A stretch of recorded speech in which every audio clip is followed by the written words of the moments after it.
Well, who doesn't love Charlie Brown? Blue Canoe Productions are presently getting ready for their production of You're a Good Man, Charlie Brown. You could be King Charlie Brown. You could be King. I love Peanuts. I actually own the all 60 years of Schultz's Peanuts character cartoons. I have like the entire collection in hardcover in my room right now. So it's been quite a treat being able to play Charlie.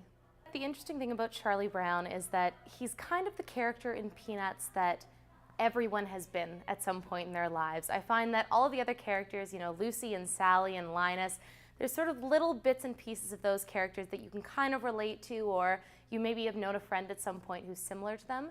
But Charlie is that guy who's always, you know, down on his luck and bad things always happen to him, and everyone has felt like that at some point or another.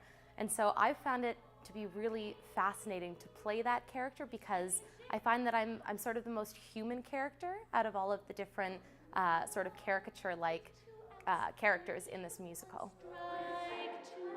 Charlie Brown is first and foremost children's theater, so it was a risk doing this show for a university audience and with 20-year-olds. So when we were auditioning, I really tried to look for actors who could bring out the child side of them, their 5-year-old little girl or little boy. So yeah, that's what I was really looking for. But the audition process is, yes, 3 days of sitting in a room and watching actors come in and out and perform songs for you. And then from there, you shorten your list down and you bring them back for callbacks. You make them do some cold readings, some more singing from the actual show itself. And then from there, you select your cast. Linus is about 4 years old. He's probably one of the youngest characters in the whole Peanut group. But somehow, he is the smartest. In the episodes and in the show itself, he has these big paragraphs where he talks about the Civil War, or in one song he writes a book report and really goes into depth with his essay pretty much. It sounds like an essay, uses words like sociological implications and stuff like that.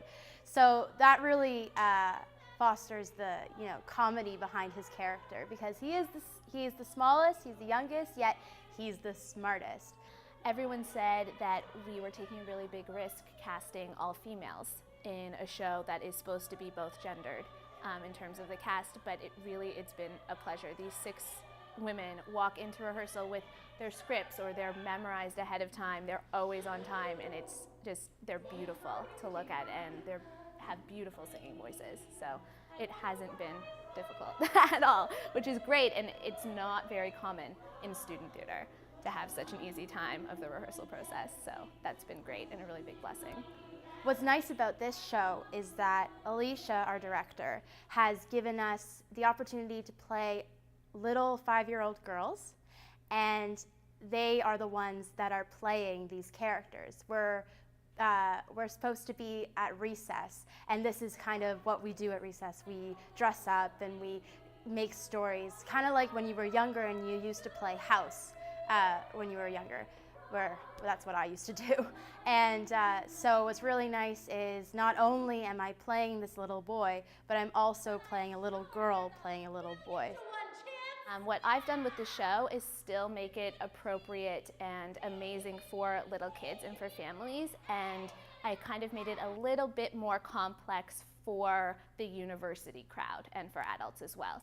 I think that primarily I would hope that people are going to leave the theater with a smile on their face. I really think that it's a musical that can connect to adults, can connect to kids. Kids can go with their grandparents and their siblings who are in university. It has something for everyone, and I feel like it brings smiles on so many different levels. You know, there's childlike humor, there's physical comedy, but there's also some really brilliant sort of ideas about what it is to be human that are really funny. And so I feel like there's a sort of mature humor as well that will allow everyone to really enjoy what we're doing. So I hope that everyone leaves and, you know, they just come away saying, wow, like musical theater has brought a smile to my face. Well, if you want more information, check their website, and you can also check the Grand Theatre's website. I'm Doreen Edmonds for K-Town Source on TVCOGECO. Your friend, Charlie